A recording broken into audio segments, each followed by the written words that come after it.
महाराष्ट्र के मुख्यमंत्री उद्धव ठाकरे जी ने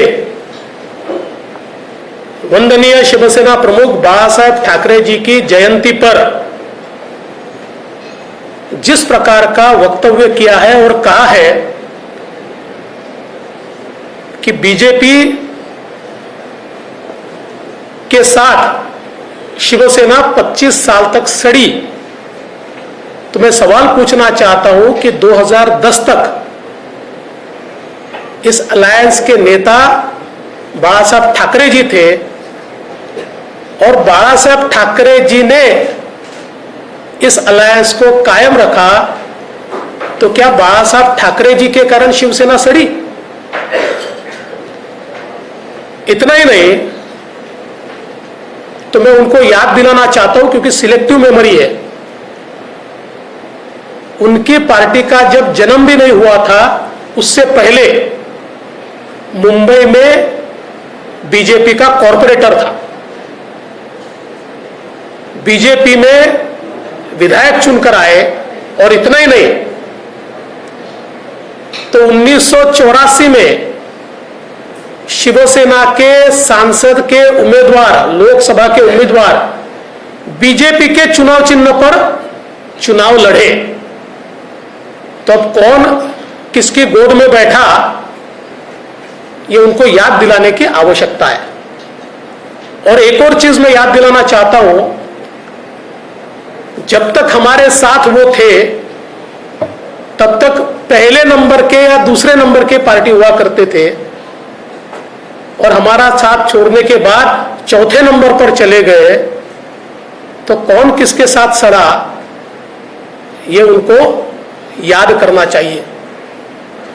और जो हिंदुत्व की बात वो कहते हैं और कहते हैं राम मंदिर के आंदोलन को हमने किया, आप कहां थे?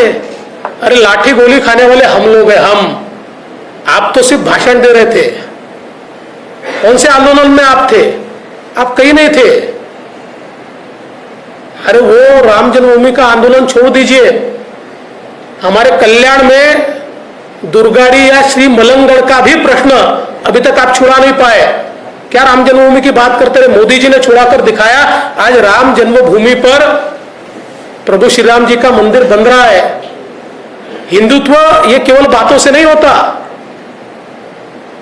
काशी विश्वनाथ में मुगलों ने काशी विश्वनाथ का जो स्वरूप बिगाड़ा था उसको पुनर्स्थापित करने का काम मोदी जी के राज में हुआ है। हिंदुत्व की बात करनी है तो इसकी ओर देखना पड़ेगा। तुम औरंगाबाद को संभाजीनगर करते करते थक गए, 20 साल निकल गए, नहीं कर पाए। उस्मानाबाद को धाराशिव करते करते समय निकल गया, नहीं कर पाए।